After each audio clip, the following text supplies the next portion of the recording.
Also, Prajwal, we understand that in this confrontation that we did with the Karnataka Minister, he's accepted to the very fact that yes, he did attend this event. Not just that, he's even gone on to mention that other than him, there were two more ministers of the state who were present at this event. At one time, he told that yes, he was a part. He was a part of this. He was a part of this particular event as well, and he had gone as a well-wisher, as a family friend for this particular event. And there were also several other VVIPs too who were present. And it is a form of custom and tradition for them. Custom and tradition for them to be relatively doing this every time whenever there is a marriage as well. Because the video in which it clearly shows that people are just walking around even on the cash as well. So he seems to have brazenly gone about and defended this entire act of people showering the money as well. And he's saying that he should not be held responsible for this because it is their customs and beliefs as well. So he's tried to put in his points across and try to defend himself. But it is quite shocking that such an incident has come to light because people have now gone ahead and started slamming the minister in this regard, Samiksha. Well, absolutely, Prajwal, like you're telling us, this is absolutely bizarre. The very fact that the minister says that this is a custom, so as to say, but also tell us more about the income tax raids which have been happening in the state, in which several of the Congress leaders' names have emerged. Are we expecting any development in that regard? Because from what we understand, notices could also be sent to some of the Congress leaders linked with these income tax raids.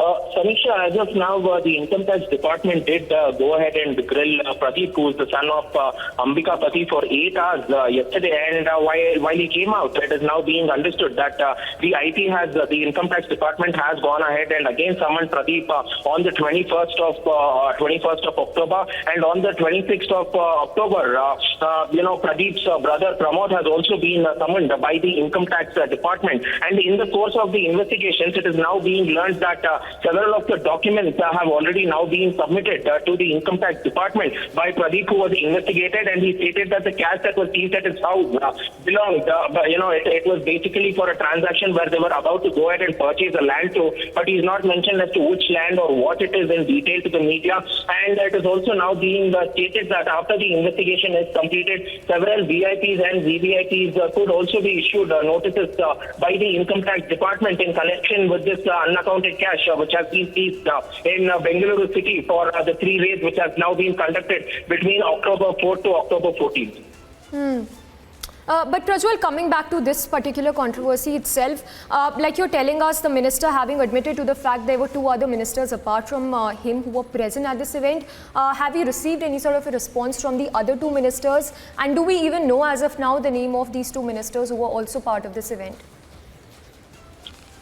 At this point of time, Samiksha, there's been no sort of response that has come in from the other VIPs and the VVIPs who were part of this particular function. And secondly, now even the government is drawing a blank over this because so far there has been no sort of official reaction coming in from Shivanand Patil's cabinet colleagues too. So we are waiting even for the Chief Minister Siddaramaiah to come here at the Vidhan Saudha to go ahead and question him about this brazen display of power and attitude by his Minister Shivanand Patil.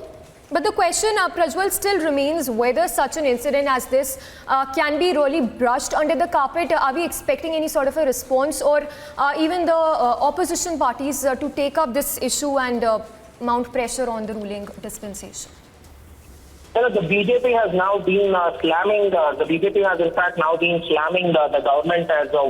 We saw the Beltangi MLA, Harish Poonja, who seems to be, hitting back hard. We also saw the BJP State Secretary Ravi Kumar as well. And all of them have been slamming the government for its brazen display of attitude, and also about the problems that are being faced by the farmers, whereas their minister seems to enjoy in cash.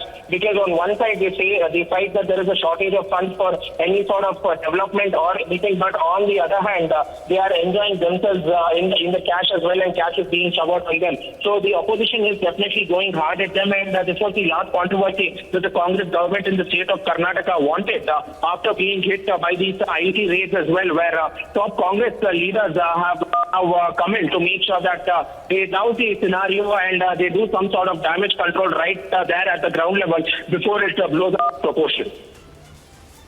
Yes, Prajwal, also another question that arises here is that on one hand we see these hordes of cash being recovered, be it the income tax rates or even this event where we see there is absolutely no value for money. On the other side, we see the state asking for central government funds. Is this essentially the state of the state when this is the value for money? On the other hand, the state claims that it does not even have enough funds for basic schemes to be facilitated for the people.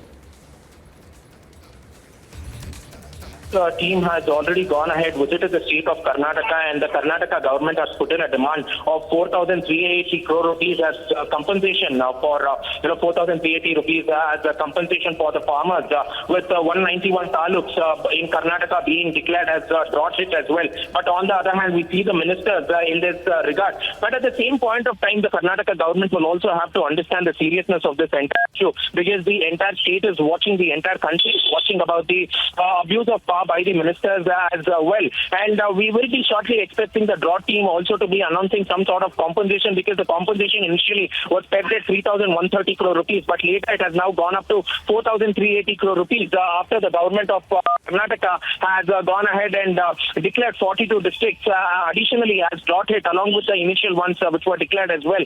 So this is definitely a pathetic display by the government, by the government of Karnataka, and especially its minister as well. So we will shortly be expecting a reaction from Chief Minister Siddaramaiah about this brazen display of power by his Minister Shivanand Patil.